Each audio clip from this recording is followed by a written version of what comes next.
Assalamualaikum warahmatullahi wabarakatuh. Perkenalkan, nama saya Yudhistira Rayuan Solarko dengan NIM 22315030. Pengertian hubungan industrial adalah merujuk pada hubungan antar berbagai pihak yang terlibat dalam proses produksi barang atau jasa di suatu perusahaan.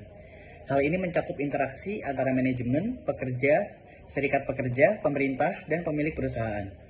Hubungan industri melibatkan aspek ekonomi, sosial, politik, dan budaya, serta berfokus pada pencipta keseimbangan dan kerjasama antar berbagai pihak terkait. Selanjutnya, ruang lingkup manajemen hubungan industrial.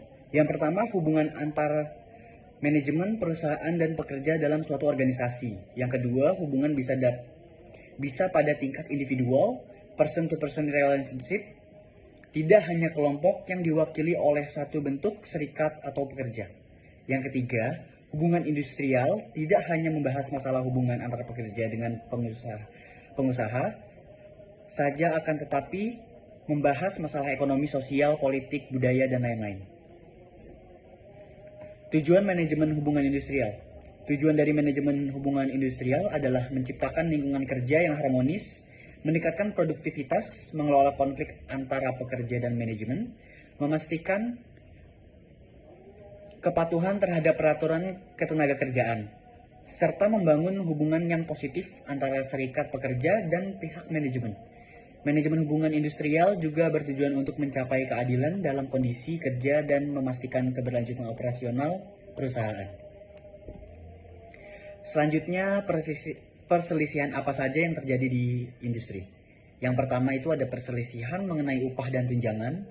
Yang kedua adalah perselisihan mengenai kondisi kerja dan keselamatan kerja.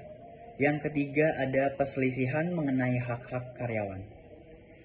Dan selanjutnya adalah bagaimana cara menyelesaikan perselisihannya.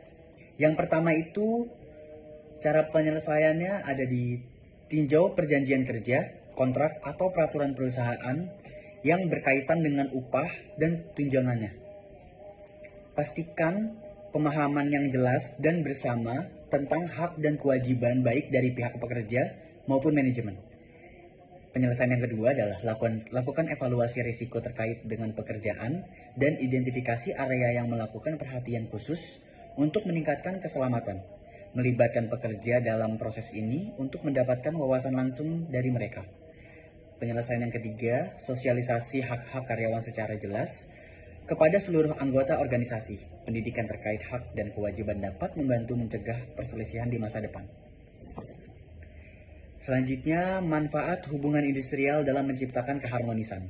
Yang pertama itu meningkatkan produktivitas kerja.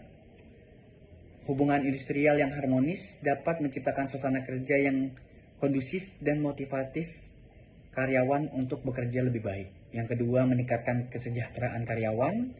Seperti hubungan industrial yang baik dapat memastikan bahwa karyawannya dapat upah dan tunjangan yang adil serta kondisi kerja yang aman dan sehat. Yang ketiga, meningkatkan keuntungan perusahaan. Contohnya, yang harmonis dapat membantu perusahaan mencapai tujuan bisnis dengan lebih efektif dan efisien. Terima kasih. Berikut penjelasan saya tentang hubungan industrial. Sekian, terima kasih atas waktunya. Wassalamualaikum warahmatullahi wabarakatuh.